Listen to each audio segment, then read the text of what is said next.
I am going to speak in English, but I think if I speak quite slowly and clearly, everyone will understand.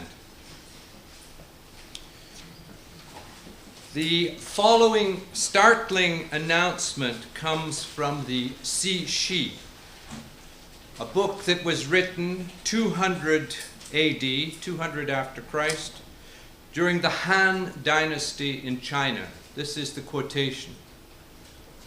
The music of a well-run state is peaceful and joyous, and its government is orderly.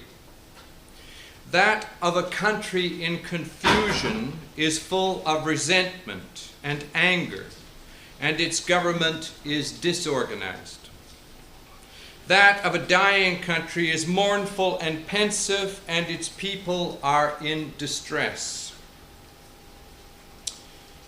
Certainly the Chinese believed in the magic power of sounds. And very early they worked out a system equating the states of music to the states of the universe. The Emperor Wu Di, who lived from 141 to 87 before Christ, established the Bureau of Music, making it responsible for the supervision of all rites and musical entertainments. In order to be effective, all musical sounds had to observe a very strict tuning. And so the Bureau of Music was situated within the Imperial Bureau of Weights and Measures. Here the Huangchun, or the yellow bell, was kept, and from it the pitch and tuning of all music throughout the empire was derived. It was during the reign of Wu Di that the philosopher Confucius, or the philosophy of Confucius, triumphed, molding Chinese social practice and leaving its imprint on the Chinese mind, even up to the present day. The philosophy of Confucius is a philosophy of balance, and there is evidence that during Han times, music reflected this ideal.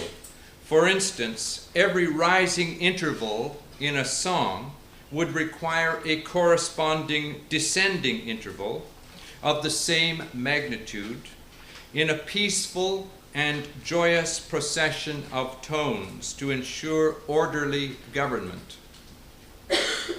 It was a very prosperous time for China. Poetry and scholarship flourished, and it lasted for about 400 years until the invasion of the Tartars and the chaos of the warring states during the 3rd century. Not until the 6th century do we again find explicit references to the necessity of maintaining strict tuning systems in music, when China returned to order with the opening of the great Tang dynasty. Although several philosophers and theoreticians have drawn attention to the regulation of music in the interests of good government, and I'm sure you're all familiar with Plato's Republic, where certain modes were presumed to have a moral effect on people while others were banned for their immoral character. The example from Han times is not merely a proposal, but it's a system that was put into practice, and by all historical accounts, it seems to have been effective. Plato's proposals were never put into practice, but there have been attempts to regulate music along similar lines with varying degrees of success. Both the communists and the fascists were extremely interested in the moral effect of music, though with different aims. The fascists hoping to instill a sense of Aryan superiority through Beethoven and Wagner, while the communists used folk music to glorify the peasantry. The day Hitler took power in Germany, he ordered all the opera houses to perform Wagner's Meistersinger. In Russia, similarly, there was a conference that was held in 1948 by Zhdanov, who was then the Communist Party leader, at which all the composers were drawn together. And they were told that the Central Committee of Bolsheviks demanded that all music in future should be beautiful. The impact of Zhdanov's reforms were immediate. Offensive and crude music, including many pieces of music by Prokofiev and Shostakovich, were withdrawn, and a black list of erring composers was compiled. Anyone who wanted to avoid the Gulag quickly changed their style. Simultaneously, in the Western world, Russian music began to receive a lot more attention than most of it deserved. The situation in the West has always been a little more complex.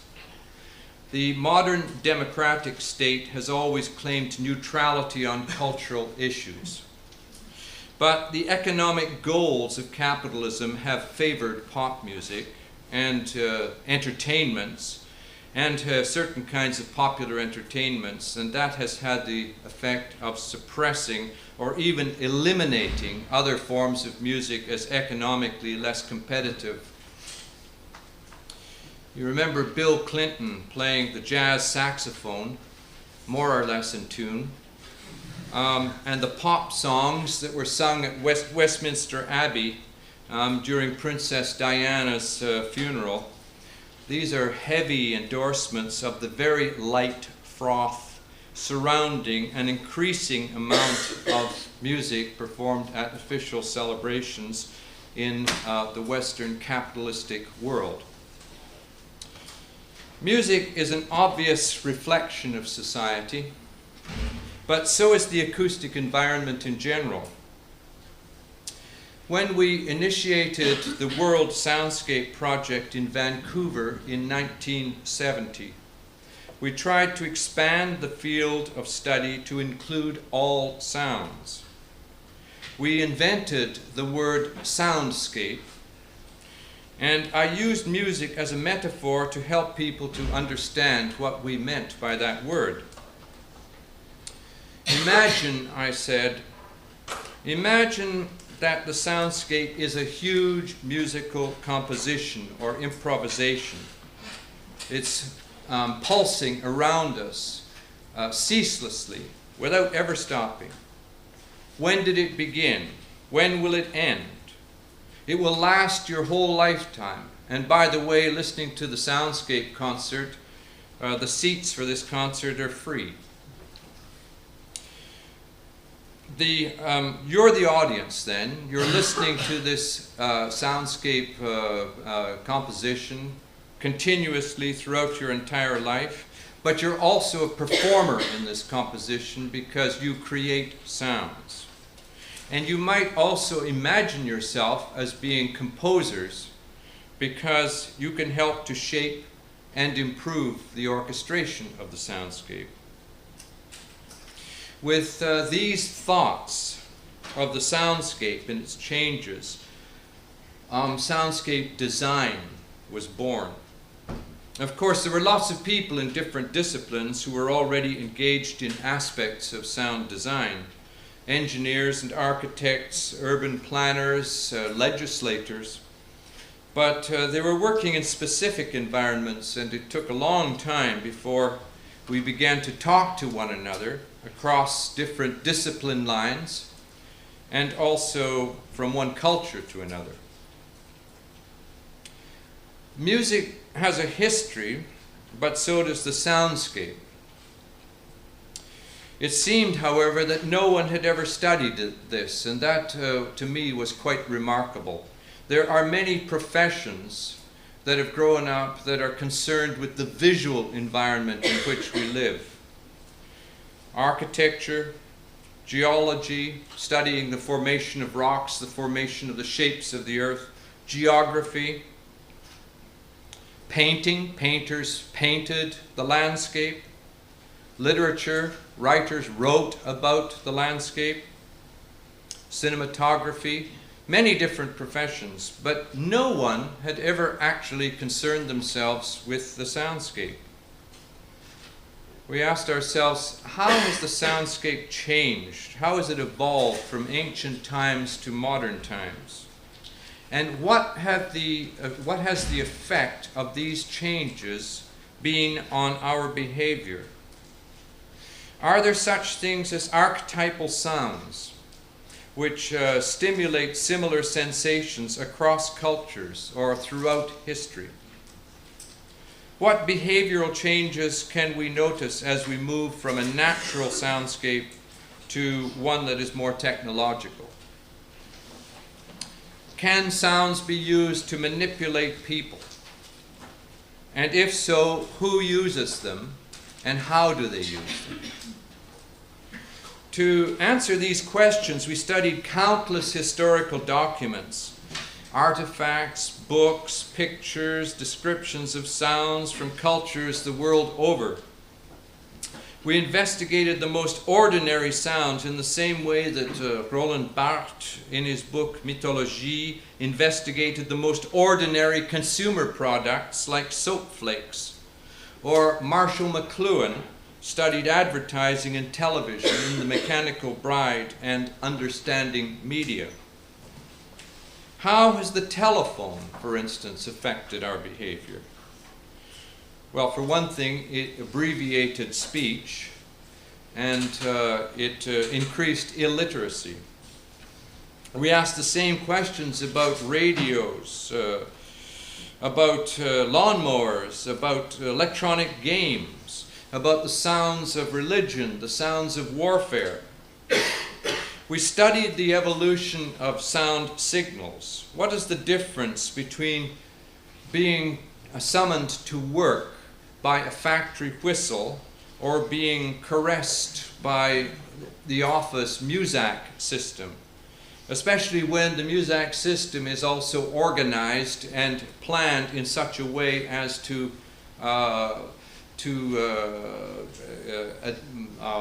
simulate the work that has to be done. We noted how certain societies are held together by what I call sound marks, empreintes sonores. Traditional community sounds, the sounds of trades, the sounds of recreations, of festivals, and of course languages.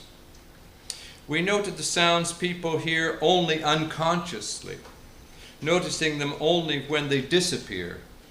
I'll give you one example of that from France. We studied a small village in Brittany called L'Esconil. And in L'Esconil, it is a fishing village.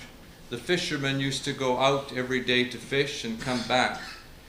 They also had to know whether the weather was going to be favorable or unfavorable. How did they know? When we were in this village studying the sounds of the village, we discovered that the village was subject to a cycle of winds called the vent solaire, solar winds, which moved in almost a constant circle around the village. So that early in the morning, you would hear the sounds from a church bell to the east in the town of, I think it was called Plobanalec. You would hear the sounds of that church bell. Later in the morning, you would hear sounds coming from the ocean on the southeast. By noon, you would hear the sounds coming from the boats that were passing, sometimes 10 kilometers away, the motors of the boats directly south. In the afternoon, you would hear the sounds from a blowhole at a place called La Torche. In the evening, you would hear the sounds from a church on the northern side from a village called Loctudy. None of the people that we interviewed consciously heard those sounds. They did not realize until we pointed out to them that there are these changing sounds, and then they said, of course, that's how we know when to go fishing or not. when the sounds change. If the sounds are in another order, if they do not appear in this perfect circle, then we don't go fishing because there will probably be a storm. We used that information when the French government was going to put a highway very close to the village, and it became a kind of cause célèbre in France at the time. The result was that there was an important radio program on the subject that won the Italia Prize, by the way, and there was a lot in the press, and the highway was actually changed so that it moved further north from the village, because we managed to convince the government that if the highway went right through the village, that it would destroy the sounds of these vents solaires that were very necessary for the fishermen. It's the only time that I can think of that soundscape research has actually changed something that had been planned by the administration.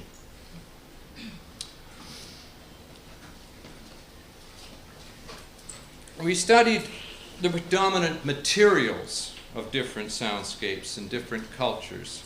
Water, of course, as I've just given you an example, is one material that people live with. But other people live with stone, concrete, wood, glass. Yes, there are bamboo cultures. There are plastic cultures, paper cultures. How do they affect the soundscape? How, for instance, the traditional paper house in Japan allows sounds to penetrate and furnish the house. Even when it is empty, the sound is furnished with the sounds that penetrate through the open door into the house and furnish the house with furniture. Then you compare that with the thick windows of the modern office building, in which you have a split between the interior soundscape, which is one which you can control, and the exterior soundscape, which becomes a sewer, because you are not interested in what happens outside the window, and that's why we have a noise pollution problem in the Western world. You could, in fact, write the whole history of the soundscape, and you could write the whole history of music in terms of walls. What kind of walls? What material? What sounds are allowed to penetrate through the walls?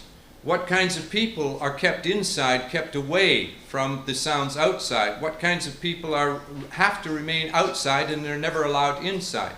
So it becomes a social history as well as a soundscape history. We did extensive interviews with people in different cultures, and we asked them which sounds they found the most agreeable and which sounds they found the most disagreeable. Why, for instance, do Orientals, the Japanese, prefer automobiles with a higher frequency engine noise, while the Germans prefer a deeper throb? That has been researched, and statistically people were interviewed, and there's no doubt that the preference has been for these two types of engine noise from automobiles. The same thing is true with horns, with car horns. Why do Americans prefer a two-tone horn pitched at an interval of a major or a minor third? But when you go to Turkey, or when you go to South America, the interval is no longer a minor third. Very often it is a major second or a minor second. It is a much harsher sound. Why is it, for instance, that the one car in the United States, the biggest and most expensive car you could buy, the Lincoln, had a three-tone horn? It is the only car with a three-tone horn. It is almost like in Europe in the 18th century, the prince with the most money had the biggest orchestra, and so the person with the most money drives a car that has the most acoustic, makes the most agreeable and the most complex sound. From all these researches, we learned that while there is still a tendency towards a world culture, there are significant differences of preferences. One might even say there are different modalities of perception.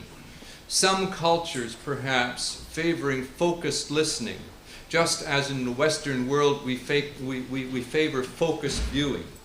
The idea of perspective. The perspective position is the desired position in order to be able to perceive the visual environment and perhaps also the acoustic environment. It may be in certain cultures where they do not have this habit of perspective viewing, that they listen more in a total manner around, peripheral listening, one might call it. And that they hear sounds more unconsciously without focusing on specific sounds at specific times. Throughout all these researches, one thing became clear, and that is that the world is becoming a noisier place. Natural sounds and even many human sounds are tending to be replaced by sounds of technology. Noise pollution, which first became evident in the most industrialized countries, is now a worldwide problem. Expressed in musical terms, the historical soundscape has been a continuous crescendo. We might ask ourselves the question, when is the decrescendo in this soundscape composition going to begin?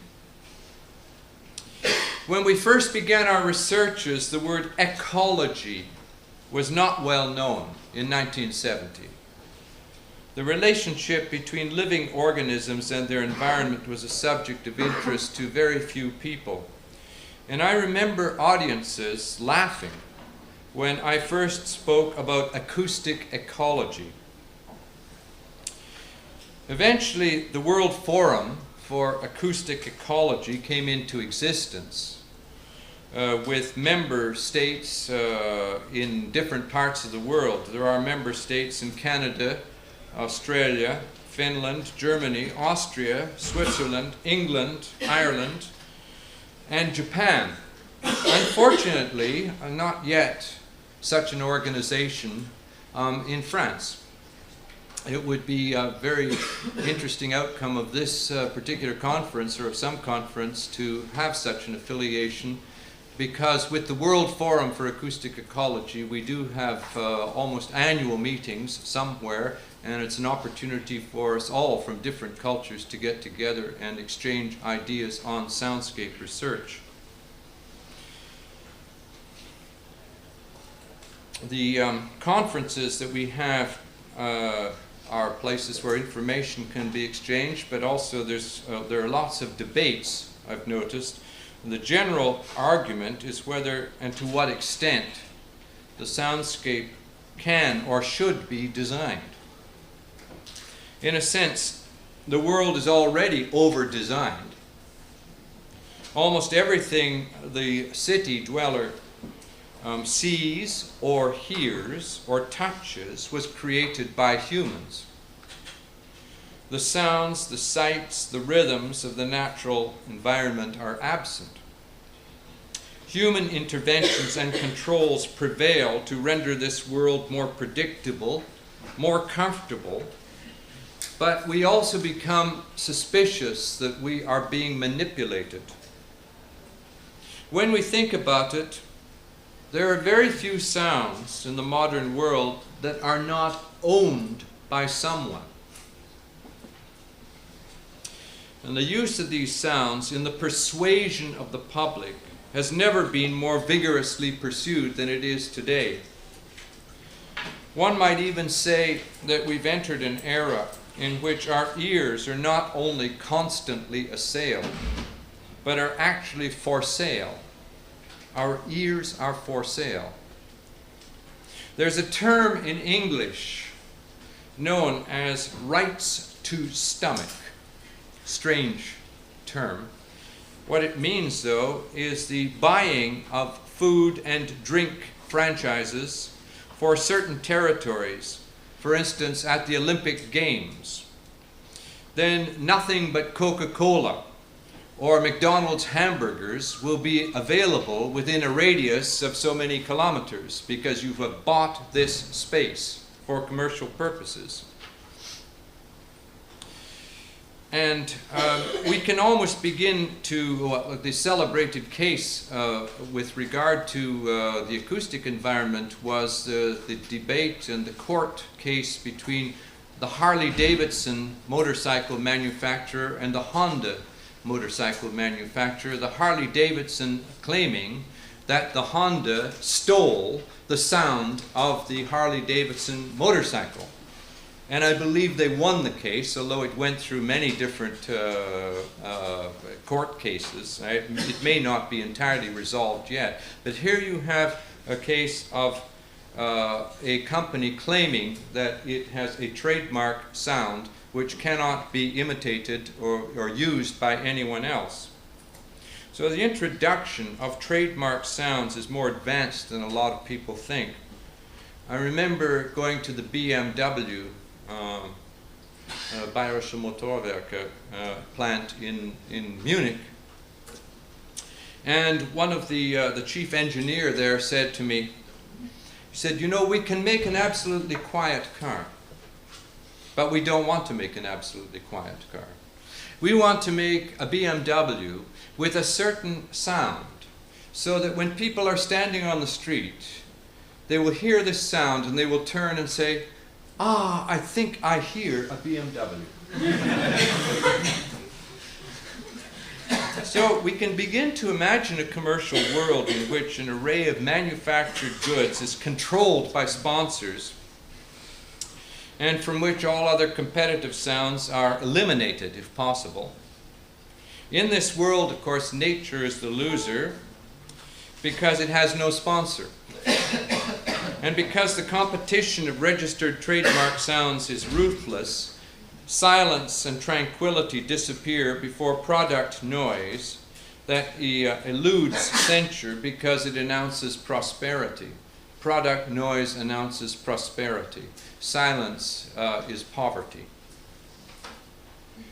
It introduces maybe a subject that I spoke about in The Tuning of the World, Le Paysage Sonore, in the French translation.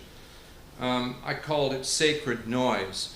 The idea of sacred noise. In every society you will find certain institutions that have the ability to make as much noise as they wish, whenever they wish, and they can never be prosecuted. In the Middle Ages, it was the church bells, of course, which rang whenever the priests wanted them to ring.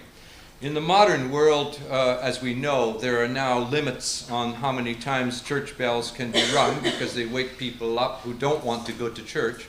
So this is no longer a sacred noise. But in our society, there are sacred noises. The aviation industry, for instance, has produced a sacred noise. Take the Concorde as one example, or any example of jet aircraft. The biggest problem in noise that we have in the modern world has always been around airports, and yet very little has been done. Some things have been done, but very little has really been done to confront that problem realistically, because the aviation industry possesses the sacred noise. Another example of the sacred noise in modern society would be the popular music industry.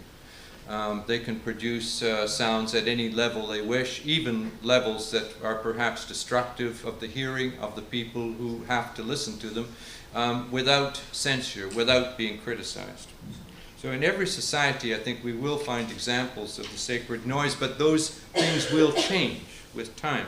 That's the one thing that's important to realize about the soundscape, is that it's constantly fluid. It is constantly changing.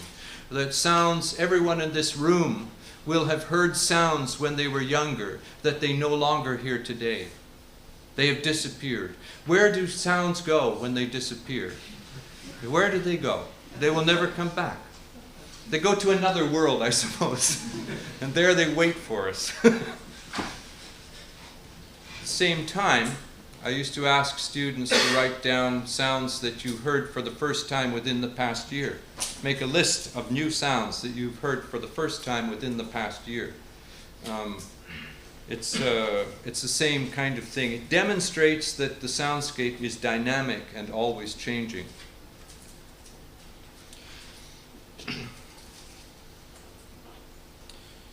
In those days, when I used to speak of improving the orchestration of the world soundscape, some people would say to me, Who are you to impose your sound design ideas on the world? I guess these people never read what I actually wrote on the subject, because I have never attempted to design anyone else's environment. I'm an educator, and I want to educate people to design their own environments. First of all, by making them aware of the sounds around them, and then by showing them what can be done to change that environment. In the past, every culture had its own soundscape, languages, social customs, the events as well as trades contributed to a special aroma for the ears. One had to travel to detect differences. Today, cultures are more compounded. They all seem to be fighting for existence. So that often discussions of environmental sound slide off into issues of cultural survival. There are people now in cultures, particularly in cities, that are very concerned about the survival of their own culture, and much of that is a matter of the survival of the soundscape, a particular soundscape, which includes music, but also includes other kinds of sounds as well. When I speak of cultural survival, I don't just mean the preservation of language and folk music. A few months ago, the Belgian architect Marc Krunel sent me a poem by Emile Verhaeren entitled Les Boutiques. And the poem begins like this. Tatillon et frénétique, les sonnettes dansent à lui, des petites boutiques, les sonnettes de Saint-Guy. Krunel says that all of the shops in Brussels once had little bells that rang each time the door was opened. And according to him, some of them still preserve this, but it is a disappearing sound. I think we shouldn't forget that some of the most prominent and important sounds in our lives are some of the most obvious. Doors, keys, locks, sonnet, knockers. These are subjects for the soundscape designer, and they're just as important as aircraft noise or film soundtracks, or the acoustics of concert halls. Perhaps it's these little sounds that are more important because they give people a sense of their own identity, of holding on to something in a rapidly changing environment. If you take doors, for instance, I used to give students the assignment of going out and recording 25 different doors. Every door is different. Every door is an original. The doors in North America are very different from the doors in Europe. And the same in every other culture. Here's a quotation from Gogol, the Russian writer Gogol, about doors in a Russian country house. The most remarkable thing in the house was the singing of the doors. As soon as morning came, the singing of the doors could be heard all over the house. Each door had its own voice. The door leading to the bedroom sang in the thinnest falsetto, and the door leading to the dining room in a husky bass voice. But the one on the other side of the house gave out a strange moaning voice, so that as one listened to it, one heard distinctly, "I'm freezing, I'm freezing." Acoustical engineers are often engaged with room acoustics, but sound designers are not very often engaged with that subject. There is a tendency for all modern rooms to resemble one another with upholstered furnishings, and they tend to sound similar. This was not true in the past. In the past, a ballroom with glass doors and chandeliers and marble floor made to resonate with the spurs and the boots of the soldiers and the officers that walked in them. That was a very different sort of room from the library, which might be lined with cork and muffled in a certain way. A few years ago, I was teaching in a mansion, a 19th century mansion in Buenos Aires, and although it had not been inhabited by a family, it was a family that once lived in it in the 19th century. And I said to the students, let's go around and let's determine what every room was used for in this mansion from the acoustics, the room acoustics that still survived. And we went around and we listened to the floors, for instance. Was there a carpet on the floor? Whether they were they bare floors? Were they made of wood? Were they made of stone? Were they made of tile? The walls, were the walls flat? Were the walls rococo in order to shatter the sound? How high were the ceilings? How reverberant was the room? Did you want to have a lot of reverberation in the room? For certain things, yes. For other things, no. So you could actually form an image of the purposes of that house by the different shapes and the different materials that were used in the different rooms. The particular acoustics of different rooms has been brought to a degree of refinement by some Japanese interior designers who have begun to use special sounds for each room. Just as you have a decor of painted walls, you choose the colors, they're choosing a sound that they say belongs to that room, that gives it a particular character. This sound may not be a continuous sound. It may be a sound that is simply heard, and it may be a very soft sound, and it is heard every 10 minutes, for instance. It may be the sound of water. It may be a mechanical sound, a subtle mechanical sound. It may be a slight musical sound. It could be any kind of sound.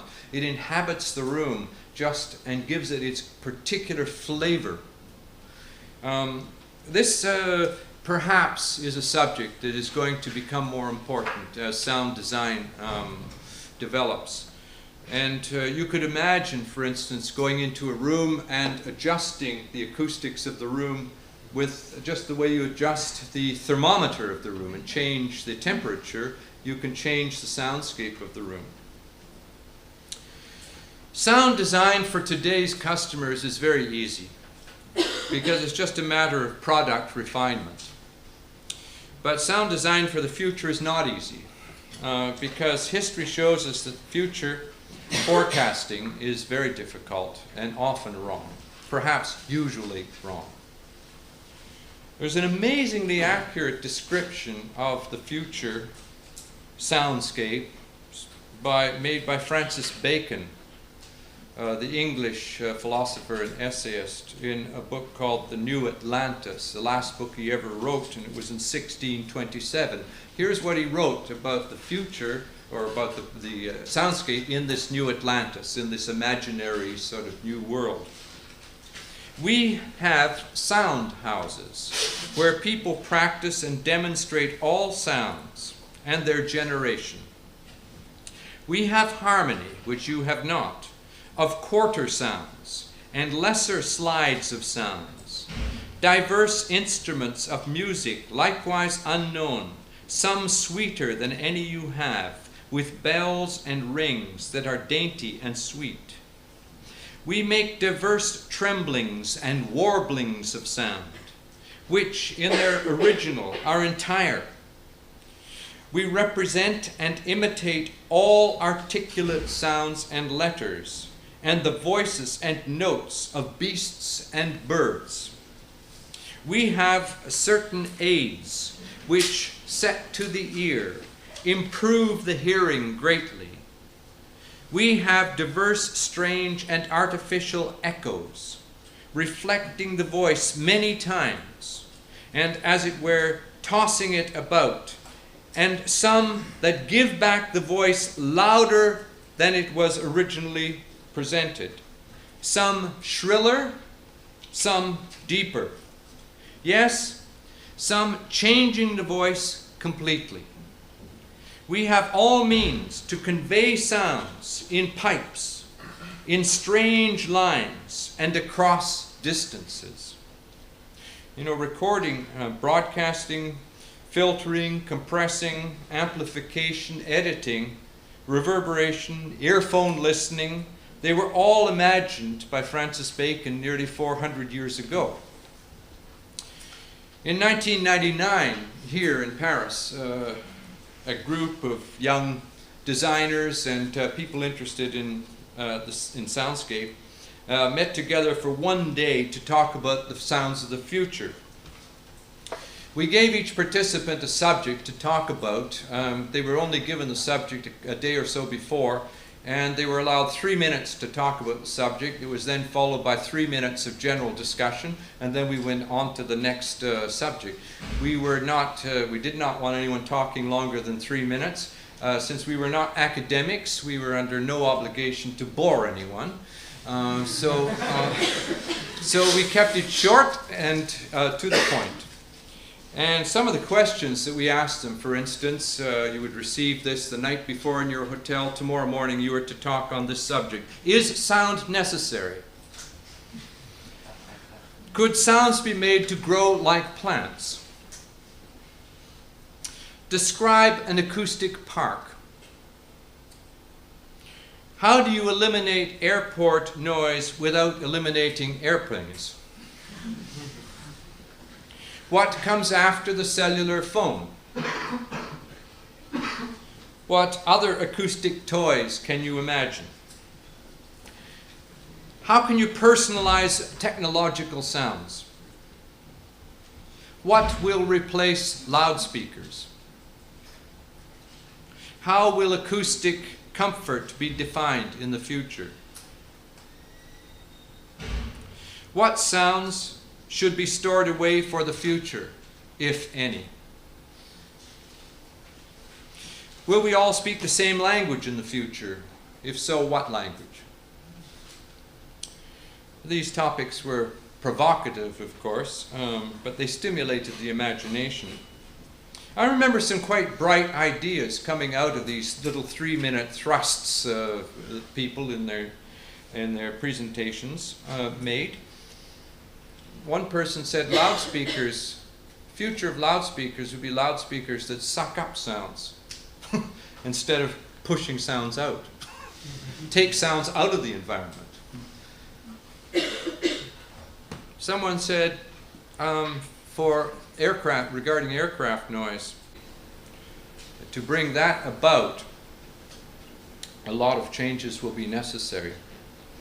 Governments will want to provide their citizens with an improved state of acoustic comfort by means of stronger anti-noise legislation and the prosecution of noise polluters.